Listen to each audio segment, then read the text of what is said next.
Hello, আসসালামু আলাইকুম। কীভাবে আমি সহজ পদ্ধতিতে খাসির মাংসের বিরিয়ানি বাড়ির মশলা ঘরোয়া পদ্ধতিতে মশলা উপকরণ দিয়ে কীভাবে রান্না করে নিই সেটাই দেখাবো। এখানে আমি কিছু পরিমাণ মশলা নিয়েছি দারচিনি, কালো এলাচ একটি, শাহি জিরা, জিরা, জয়ত্রী, হাফ জয়ফল, লবঙ্গ একটা স্টার, দারচিনি, এলাচ সকল পরিমাণ মতো নিয়ে আমি হালকা ভেজে গুঁড়ো করে নিয়েছি। এখন পেঁয়াজ বেরেস্তাও করে নিচ্ছি। খাসির মাংসের ভেতরে এখন আমি আদা বাটা, রসুন বাটা, জিরা বাটা, মরিচ বাটা সকল বাটা মশলা পরিমাণ মতো দিয়ে নিব। মাংসের পরিমাণের উপর দিয়ে দিচ্ছি টক দই পরিমাণ মতো।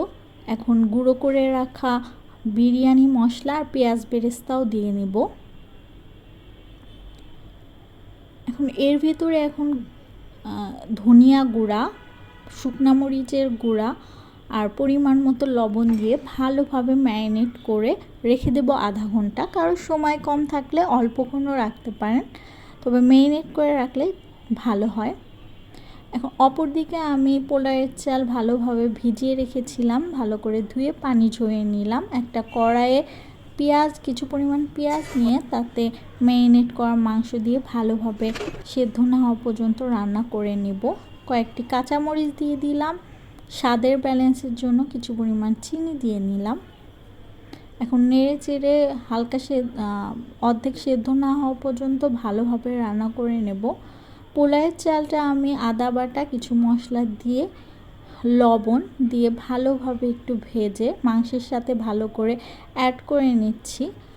আর তারপর চালের দ্বিগুণ পরিমাণ গরম পানি অ্যাড করব, দিয়ে দেব একটু গুঁড়া দুধ দিয়ে রান্না করে নেব। বিরিয়ানিটি হালকা হয়ে আসলে সেখানে আমি ভাজা আলু কয়েকটি আলু বোখারা আর কয়েকটি গোটা কাঁচামরিচ দিয়ে ঘি দিয়ে দমে রেখে দেব আধা ঘন্টা। দমে রেখে দেওয়ার পর বিরিয়ানিটি হয়ে যাবে। এই তো আমার বিরিয়ানিটি হয়ে গেছে। এভাবেই কিন্তু সহজ পদ্ধতিতে খাসির মাংসের বিরিয়ানি আপনারা ঘরেই তৈরি করে নিতে পারেন। এতে কিন্তু স্বাদটা ভালোই হয় আর কোনো গন্ধ থাকে না। আজকের মতো ভিডিওটি এই পর্যন্তই। আল্লাহ হাফেজ।